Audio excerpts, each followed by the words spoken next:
Turning Points from American Express. It's a brand new show. Question is, have you listened to it? I had the privilege of interviewing 6 different companies that changed on a dime. That's what a turning point is all about. That moment where you think your business is out of business, but instead it goes in bigger business. Well, that's what happens on this show. So go on whatever your favorite podcatcher, I guess, is, or podcaster. Go to whatever your favorite podcaster or podcatcher is and type in Turning Points. You'll listen to a brand new show, and I think maybe your business is the next one to have a great turn. Today, right here, right now, this is the moment that you will finally say, I'm growing my accounting practice! And you're going to discover exactly how right here, right now, on the Grow My Accounting Practice podcast. episode 110, or 110. Nice energy today. Yeah, and welcome everyone. I am Ron Saharian, co-founder of Profit First Professionals. And I'm Mike Michalowicz, the author of Profit First, and a brand new book coming out. Ron's the first one I can share the title. It's called Prime Time. Prime Time! Prime Time, baby. Prime Time! Yeah, it's official. The title's called Prime Time, and, well, we'll tell you more about that in the future. But one thing we got to talk about today is growing your accounting practice. You know, this show's called GMAP, Grow My Accounting Practice, and this is where we teach you the step-by-step to growing your accounting or bookkeeping practice to elevate you to the next level. And we don't just do that. We give you an action task right at the end of the show. We call it the GMAP Now task. We give you the psychology of the sale. We're actually even talking about changing things up down the road soon and talking about specific tactics we give to our own Profit First professionals. I think. Yep. We're looking to change things up a little bit. So that's coming pretty soon. And we interview an amazing guest. Today we have Salim Omar. He's going to blow your mind. Absolutely. And of course, you can find us on iTunes, Stitcher, TuneIn Radio, Google Play, and of course, my favorite, growmyaccountingpractice.com. Yeah, be sure to listen in there. You got the top 10 or 20, no, I guess it's 10 most popular podcasts we've done so far. This is bound to be one of them, Ron. Mm-hmm. Because today we're going to be talking about marketing your CPA firm or your bookkeeping firm or any kind of firm that you have. There's certain ways to do it. Salim Omar has spent 20 years seeking out the process to really marketing a firm effectively. And, I cut the sound a little bit sharp there, but in cutting a firm effectively in growing a firm effectively through powerful marketing. And that's what Salim's going to share. But first, I want to thank our, before I thank our corporate partners, I want to tell you, you can get all of our trainings. I did one last night. All of the trainings that we do on the web for free. This is something we used to do only for Profit First professionals, paying members, but it's something we opened up now. There's a lot of benefits. Yeah, let's rise the tide. Let's rise the tide, yeah. So there's a lot of benefits you derive as a active Profit First professional. But one thing we didn't want to deny to you, if you decided our loyal not listeners. to join yet, our loyal listeners, is our monthly webinars. So you can get access to it now. Here's the phone number to dial. The phone number to text. It's 678-506-7543. Send the text letters GMAP, that's GMAP, to 678-506-7543, and you'll be signed up for free for our amazing webinars. I love that price. I know. You like free. It's Ron's a great. big fan of free. Free. Absolutely. I wish you got your new car for free. I wish I could get that car for free. It's unbelievable. Hey, Right. Tell us about our corporate partners. Ron. Absolutely. Funbox, thank you. Nextiva, Receipt Bank, our stalwarts. And of course, during the end of the show, we'll be providing a little bit more information on each one of them. Yeah. His name is Salim Omar, and he spent the last 20 years uncovering the keys to the success of a CPA firm. Any CPA firm. What are the keys? Well, he's used his financial expertise and his own struggles in the early years of starting and growing his CPA firm as a springboard for understanding the success principles that create accounting firms that are profitable, respected, and fun to work for. Now, Salim's seen the darker side too. $100,000 in debt, Ron. Whew. I know. That's freaking painful. But Salim made his mission to transform his struggling practice into a highly profitable one. Well, today it's a 12-plus firm, and the people love working there. And a little known fact about Salim is he only works 2 days a week. That is the kind of firm Sweet. I want. He's also the author of a couple books. We'll learn about that in a second. And he's been on the cover of Accounting Today. With no further ado, Salim, welcome to our show. Welcome. Thank you, Mike and Ron. Appreciate your invitation to have me over. Yeah, hey, it's no you can't shake a stick at being on the cover of Accounting Today. That's quite an accolade. What were they interviewing you about to get you on the cover? Oh, great question. And really, the transformation I made, going from where I was, the $100,000 in debt, and really not seeing any light at the end of the tunnel, confused, unsure of myself, and just dreading every day, getting up every day, and dreading Friday when payroll would come, and not really having the money to make payroll. So it was it was the transformation, and then working now a couple of days a week and really having a practice that I call a lifestyle practice. It's a practice that can function without me, allowing me to do what I want to do whenever I want to, whatever I want to do whenever I want to do. I think a lot of people are going to be able to relate to the downward spiral part of a business. So I want to get that under our belt and just learn more about that, and then I want to learn the way out. But I assume $100,000 in debt, Salim, doesn't happen overnight. Or did it? How quickly did that come about? It came about in the first few years, making mistakes, just painful mistakes that I didn't know. Leaving corporate America, I wasn't prepared for owning my practice. Simple as that. I knew I was a great technician, knew the stuff, knew I could do the tax returns. I was great at financial statements. I'd been a CFO of a small investment boutique firm in Manhattan. So kind of that was my background. But then I start my practice, and I'm like, I bring in clients that don't want to pay, and cash flow is tight, and employees come and go. Like there's no standardized way of doing things. Every day it's firefighting, and it's stressful. And what do you mean by firefighting? Surprises that come in, something that did not get taken care of, an unpleasant client call, all the things, guys, that lead to ulcers, painful ulcers. And really, I mean, I'm glad I kind of, woke up and said, this is crazy, this is insane. And if this is how it's going to be, I really don't want to continue. So I was kind of like exploring options of going back to corporate America. And what was the straw that broke the camel's back there, Salim?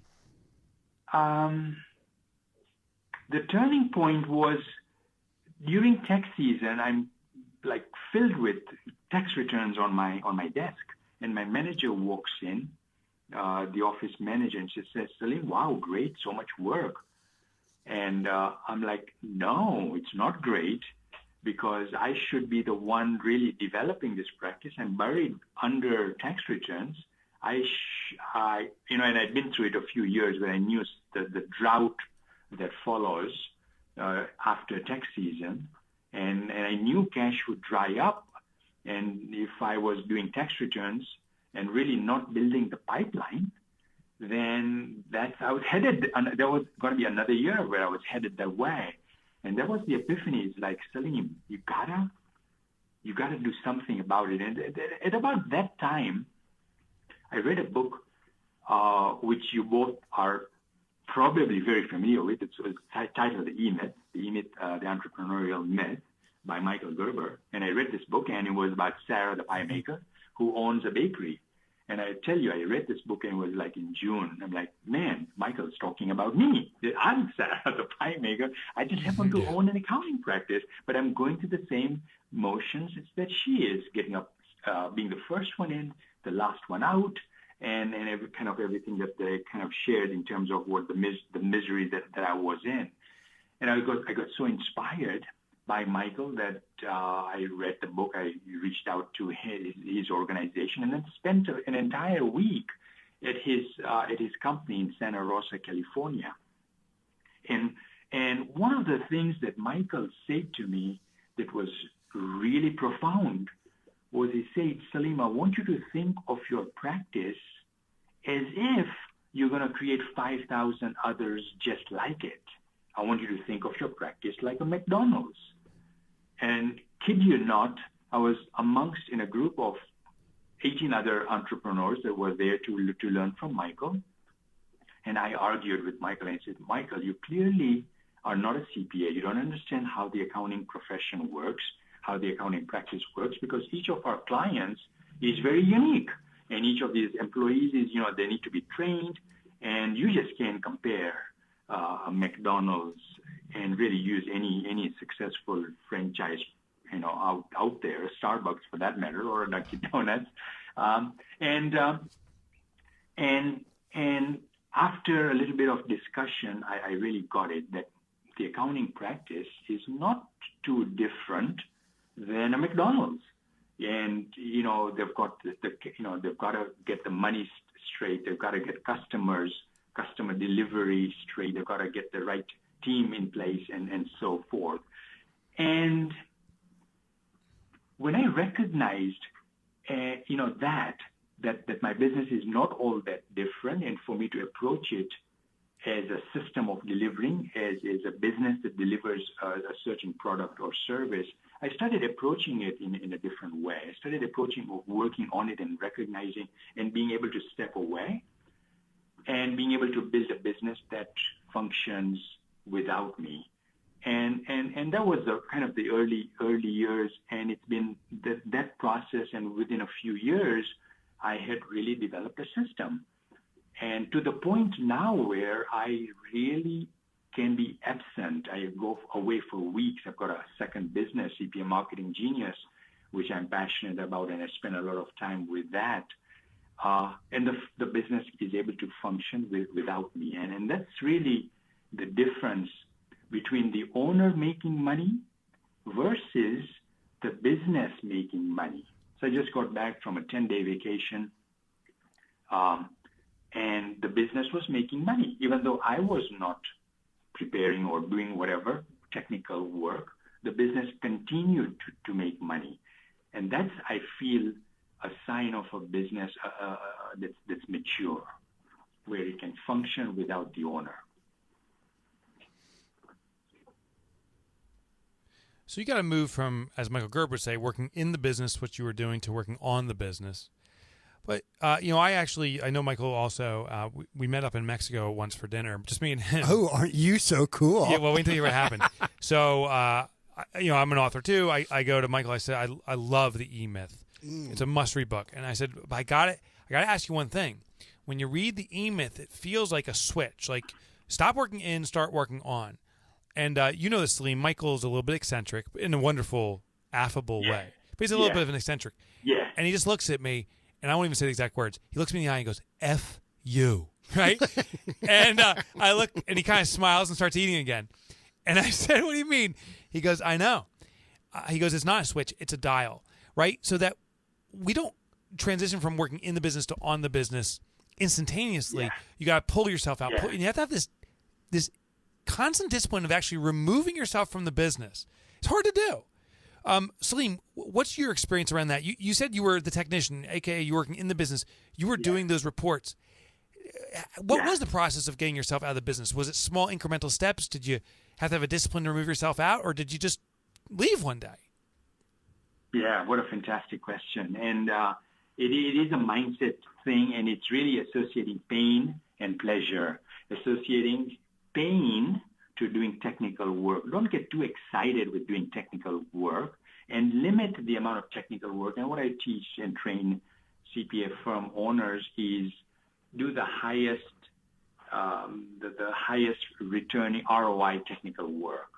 So limit yourself in doing the technical work. For me, it was quite clear that the more technical work that I did, the longer, if at all, I'll get to my goal. So one of the early things that I did is I became pretty clear about what my practice I wanted to look like. In a way, it was a vision, and through Michael's teachings at that point, it was he referred to it as a strategic objective. It's really a one-page game plan, said in different words, in different ways by different folks. it's a one-page game plan, and I became very clear about what that was for me. And once you get it out, if you get that out of your head and onto paper, it really becomes the blueprint, the roadmap to create something. So it's really double creation. First, it needs to get created in the head, getting it on paper, and then the physical creation takes place. And for me, Mike, to answer your question, that was my reminder. Is that's where I want to go.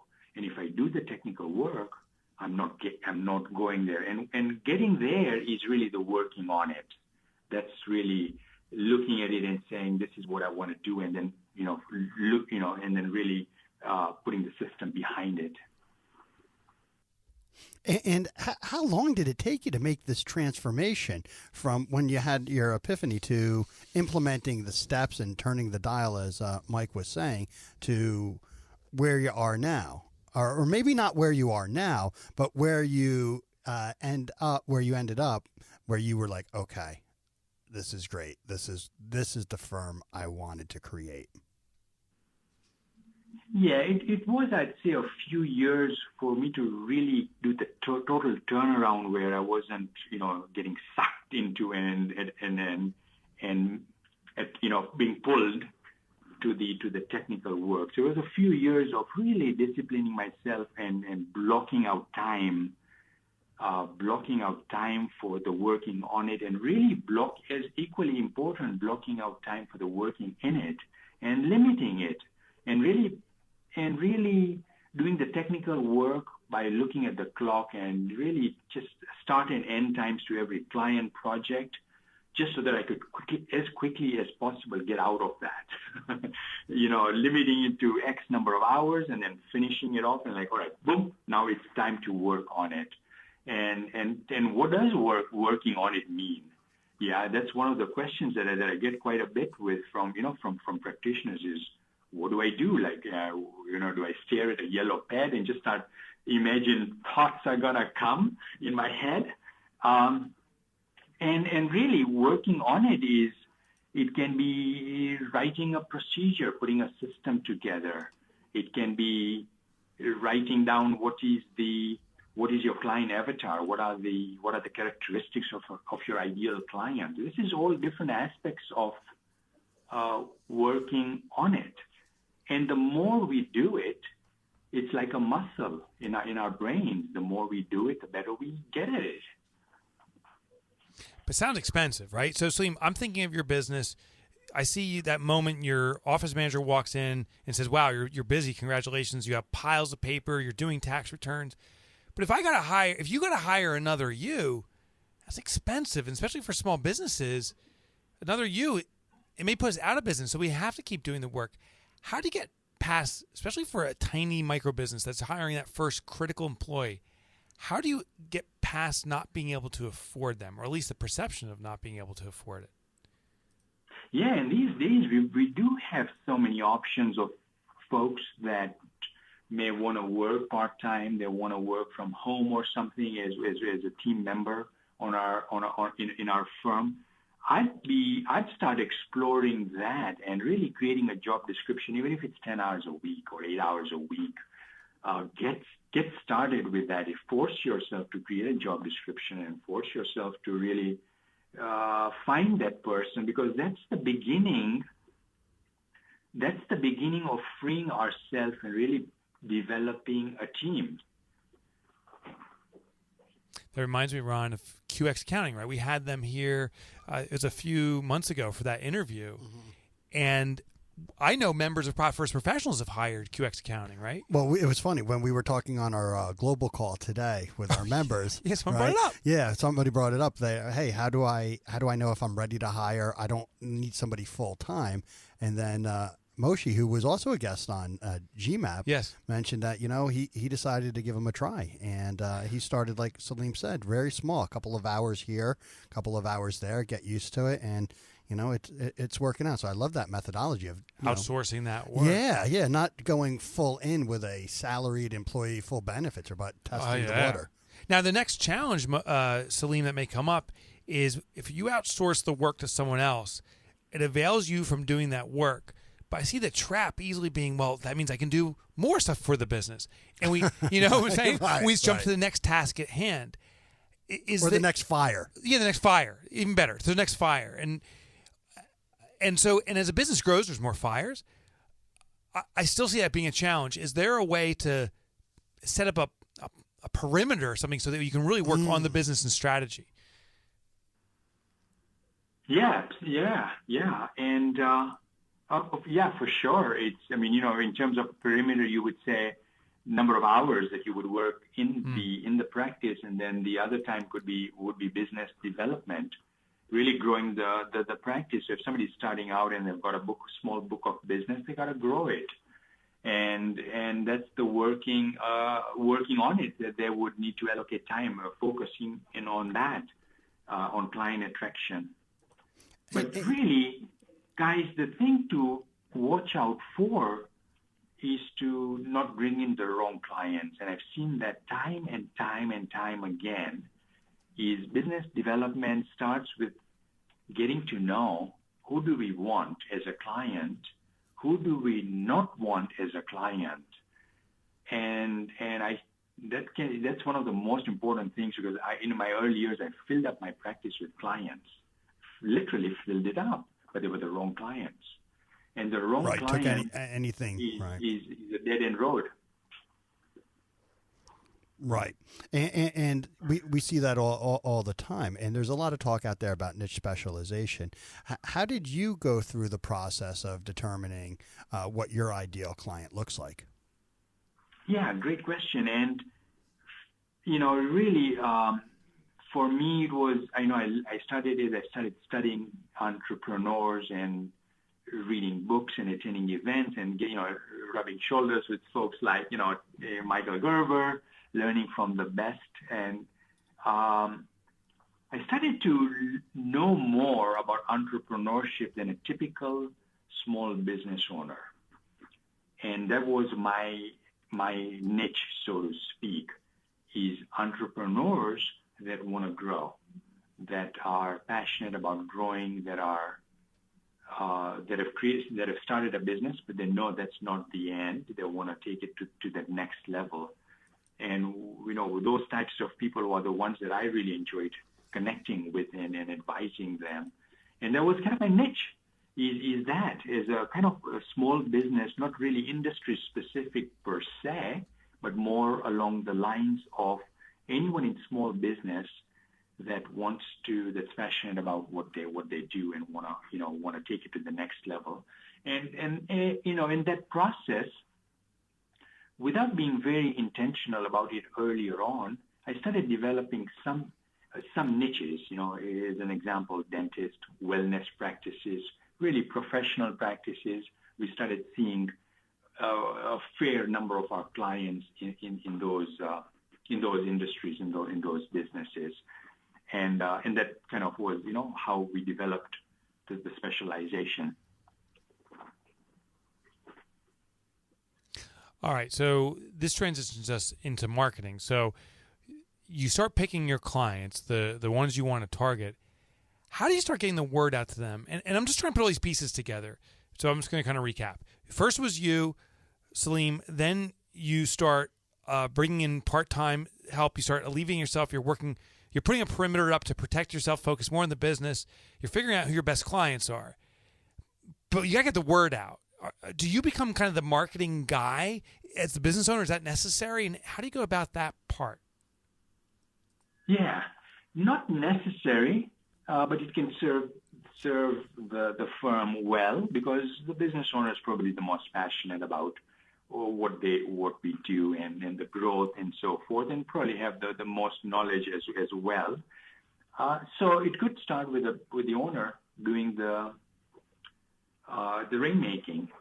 And, one of the ways to rainmake is really network, networking in an organization such as a BNI that meets weekly with other professionals. Great way to, in my mind, connect with other business owners in different industries and exchange leads.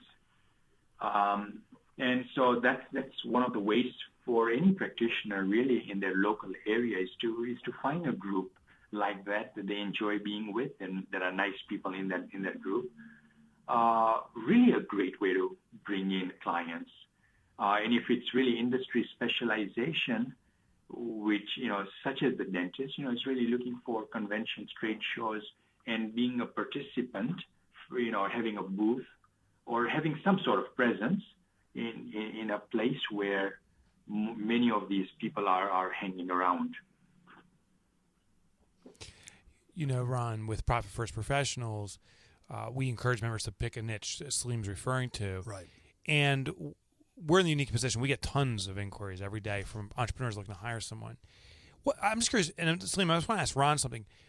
Do you find that our members, when they are in a niche, Salim was suggesting dentists, for example, whatever, do our members, as a result, is it easier to market? Do they make a premium? What are the benefits of having a niche, as you see it, the guy feeding these people so much opportunity? Right. And what most I hear from the end user, we'll call, of the system is that they prefer somebody that has the domain expertise, so they don't have to train them on the ins and outs, that they can speak the same lingo, that they can understand some of the challenges. But also, they're looking for the domain experience because they're hoping that anybody who has a niche has been there, done it, and may have a little bit of a crystal ball to anticipate some of the issues that they may be facing, not only as it applies to cash flow, but also as it applies to just business growth in general. Love it. Salim, do you see that, what Ron shared? Do you see that same thing when you have an industry focus? And if so, can you dictate a higher premium? Can you sell your services for more? No, absolutely.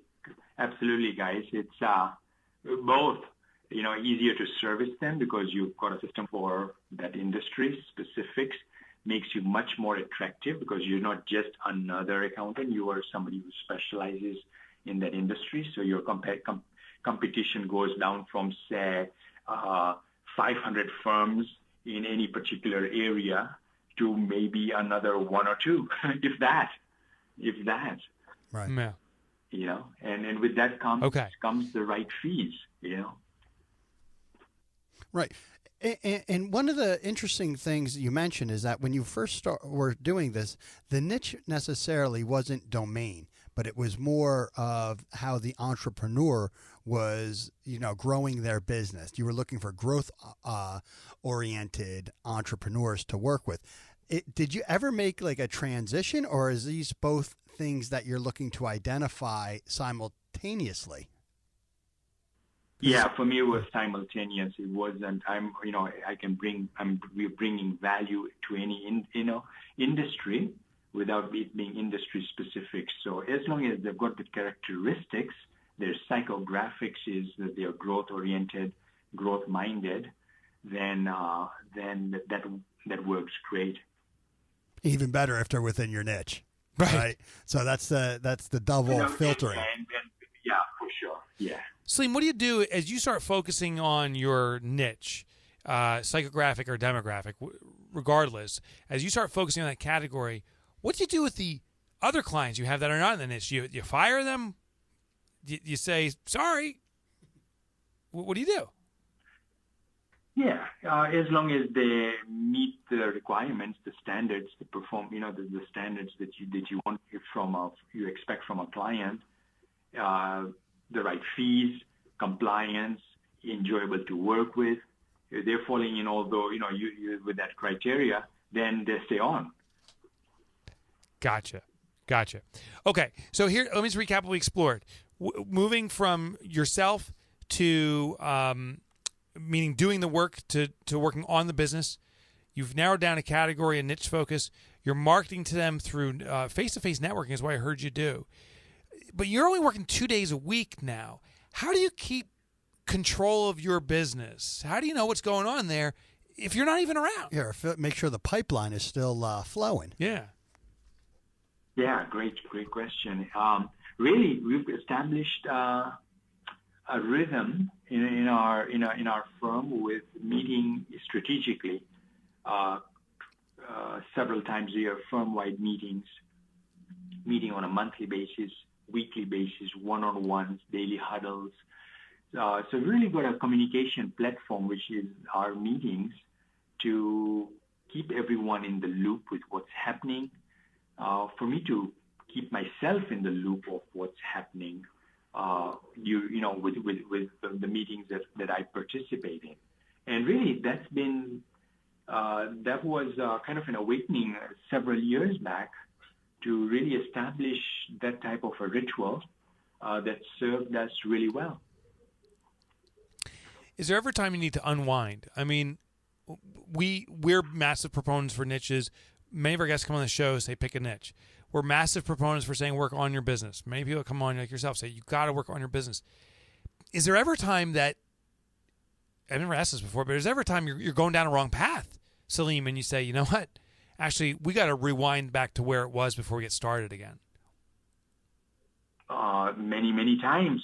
Right. I did not expect that. Okay. No, thank you. Yeah. Bad decisions made, bad hiring decisions made. Sadly, happens. Even though everything that I may know about it, and still go down that path. And I think the important thing is to recognize the mistake and then correct it. Especially when it comes to hiring the wrong person. And you've gone through several weeks of training and investment, or even several months. But once the determination is made, I think then it's. I think successful entrepreneurs, they are really decisive, and they take fast action, which led me to create the rule of 72 hours. Is once I, whatever from a learning standpoint, I recognize, I find a resource, I get an idea. Within 72 hours, I've got to really move on that and really build some momentum on that learning or on that observation or that aha that I've had. And so I saw myself in my early years really getting lots of good ideas, but not doing anything about it.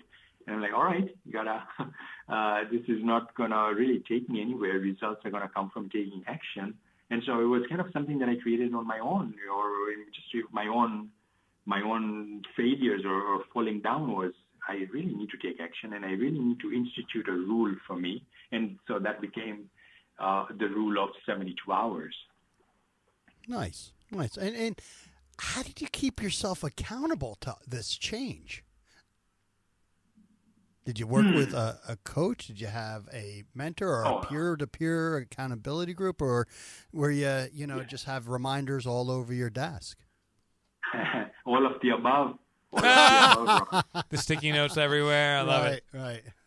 It is, and it's a great question, and it's it's the one guru that I heard not too long back, and you guys may have heard the words, but really create your own success environment. Create your own success environment, and the success, the environment that we may create in our practice is not giving us the results that we want. And we're not going to get any results if we don't change the surroundings. So I think it's really a very, very important thing to recognize how important the success environment is. And that may be visual, things on the monitor and in our office and, all around us from a visual standpoint, the kind of people that we learn from, associate with, have meals with, outside our office or outside our family. So that's all, really important. The kind of stuff we read, the kind of stuff we watch, all that really determines who we become and the impact we have and the difference we make and the results we get. Before we wrap things up, Salim, I want to know, you own this website and you provide the service, CPA Marketing Genius. What is your favorite genius tip? Like, if you can give us just one thing, one juicy thing. One thing that's going to make all the money for all of us. Yeah. What's your favorite of the things you do with your clientele? That's a great question. And I would say clarity. clarity. Okay, give it. Okay, I like it. Give me more deets. Yeah. What's that? Give me more details. I wasn't being Yeah. so clear there. There was no clarity in what I said. Become clear. Clarity. Where do you want to go? What do you want things to look like? I think, before we take action, if we can get that clarity of what it is, the visual, the better it is, the better our chance of getting there and really getting the results. So getting clarity. What does a great day look like for you? 3 years from now, what does a great life look like for you? What does a great business look like for you? And if we can get that clarity, we can go on and work on making it a reality. Yeah, right. I like that. That is a great tip. The end. I'm going to give him a boom. Oh, you're going to give him a boom? Yeah. Whoops. I almost had it. I totally messed that up. Yeah. Nice. That was a boom. That was a mind blower. Salim, we always end up on a mind blower. Before we let you go, though, we do want our audience the ability to learn more about you and where they can find you. So why don't you share all those details? Yeah, quickly. cpamarketinggenius.com is the website. Kind of go there. On Amazon, 2 fabulous books, popular books in the industry for accounting firms. Please check those out. Type in my name, Salim Omar, and they should both pop up.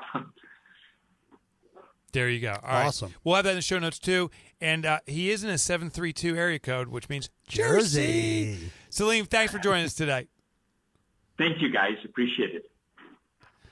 All right, Ron, we got some business to take care of. We're going to summarize what we learned. I know you got a good Obi-Wan Kenobi technique for us today. I also got a GMAP Now task, but first, the drummer really, he's good. He's getting good. He's getting better. He's sharpening his You've been cracking the whip on. Yeah, I have. First, I want to thank our corporate partners to make the show a reality. Ron, you up for the honors today? Yeah, absolutely. Thank you. Thank you, Funbox, the ultimate cash flow accelerator. You have receivables, you need the money now, boom. Reach out to Funbox. They'll be able to help you out. Next is Nextiva, one of the best phone systems, if not the best phone system out there, voice over IP. Like Mike has been, Googling and looking at my phone, trying to get an upgrade, but he still hasn't gotten one just yet. You know why? Because the old phones are still good. So Nextiva, great customer service. Then, of course, let's not forget one of the ultimate productivity saving tools companies for the accounting industry, Receipt Bank. Love Receipt Bank. Mm-hmm. We actually used them. We had a breakfast meeting yesterday. Yeah, I paid for it, and Receipt Bank did right in. I took Billy Ann out to lunch for her first lunch here with us. I took her out to dinner, and I used Receipt Bank. Good. Hey, we're already really losing money here. I know, she's amazing, right. And Receipt Bank is amazing too. You can see Ron and I were going toe to toe on who spends more money here. So you clearly win. I know. All right, let's see what we got here, Ron. Let's summarize what we learned first, and then we'll go into your Obi-Ron technique. Well, first, what a wonderful story. I mean, and I loved that Salim has just been very candid in sharing, and he made a lot of painful mistakes. He wasn't prepared to own his own practice. He was buried under the work, and he realized that, time after time, year after year, there's going to be a drought after tax season, and he wasn't building his company. So he realized that this wasn't the way to go. So, he took the chances, he took the time, he invested in himself, he read some books, participated in networking events, but most importantly, he blocked off the time to work on the business. And he didn't just make a cold cut. Like, he didn't just cut the umbilical cord and boom. He actually, over time, adjusted more and more and more and more, working out of the business than on the business. So I really appreciated the story and all the little tips along the way. Oh, yeah. Love the story. Love the tips. My big takeaway, my numero uno thing was think of your business as if it had 5,000 clones. The McDonald's model. I wrote that down, too. Yeah, because you know what I think is it doesn't feel like any business can be McDonald's. McDonald's, one hamburger, they flip it over and over again. It almost sounds like it loses its flavor, no pun intended. But every successful business I've seen, meaning ones that have scaled very big, absolutely have that foundational routinized process. Yeah, and once you have the processes and system, you're ready for prime time. Right. No, you did, dude. You just hooked me up. Thank you, Ron. Hey, Ron, this one's for you.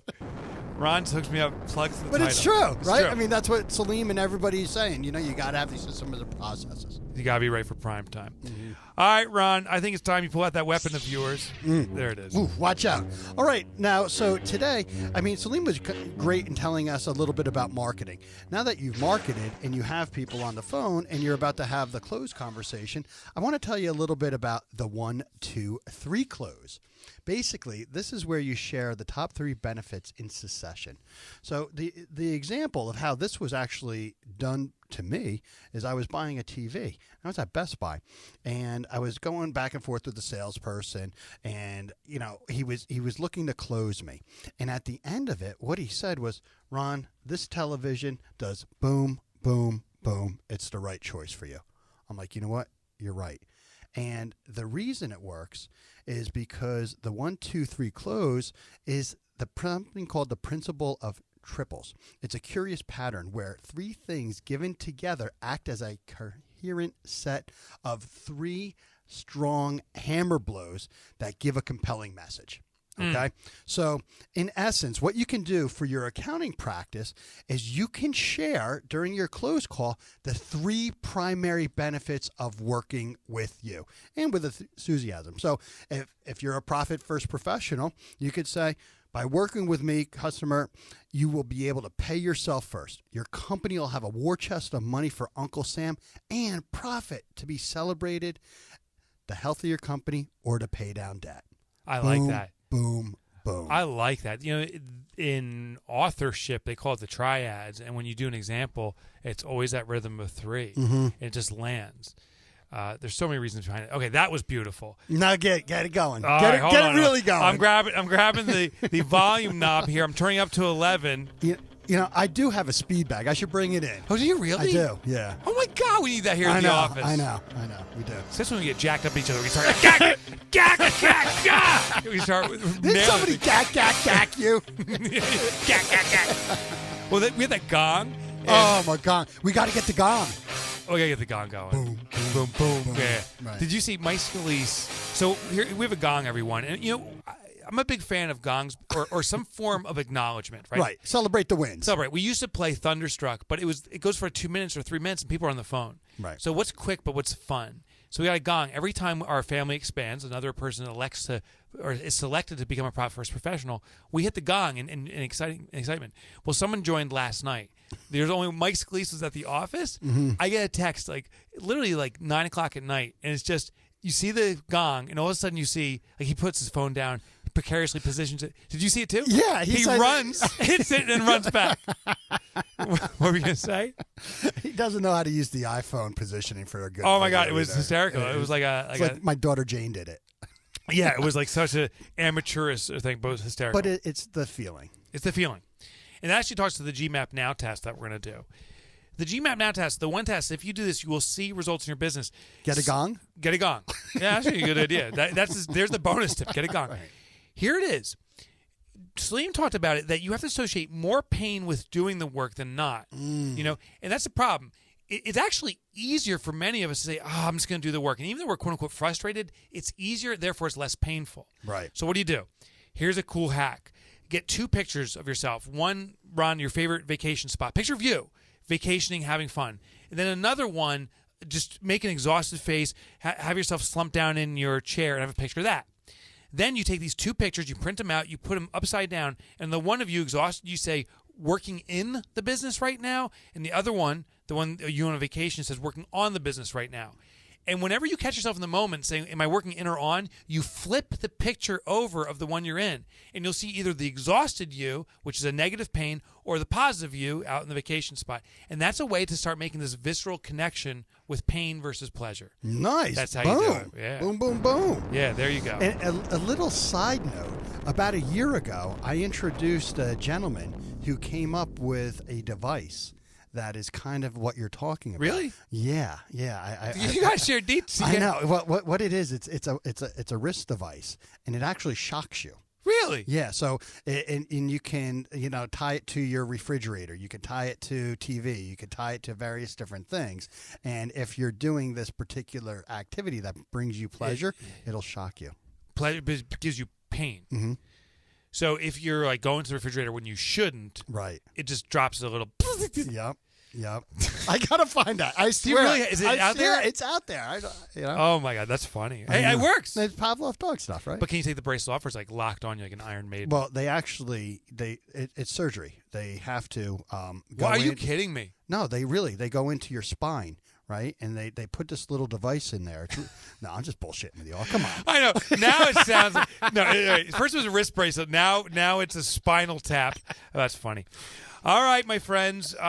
Well, on the Spinal Tap, I think it's time we start getting out of here. Yeah, and thank you, everybody, for joining us today. I especially want to thank Salim. Great stuff.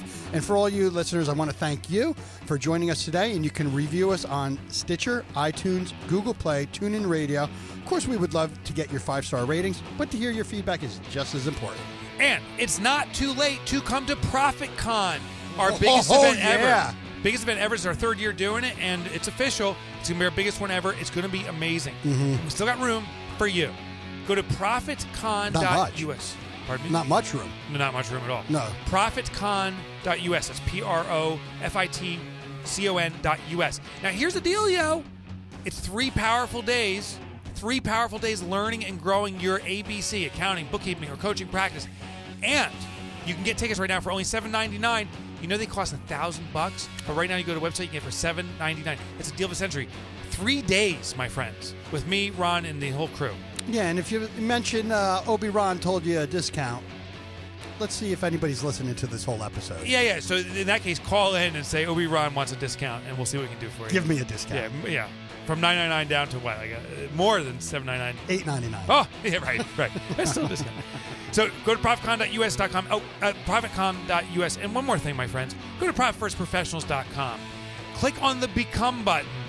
Fill out that form. And then this is the day. Today is the day you become a Profit First Professional. Growing globally. Yep. Excited. Do it. All right. We'll see you guys next episode. See ya.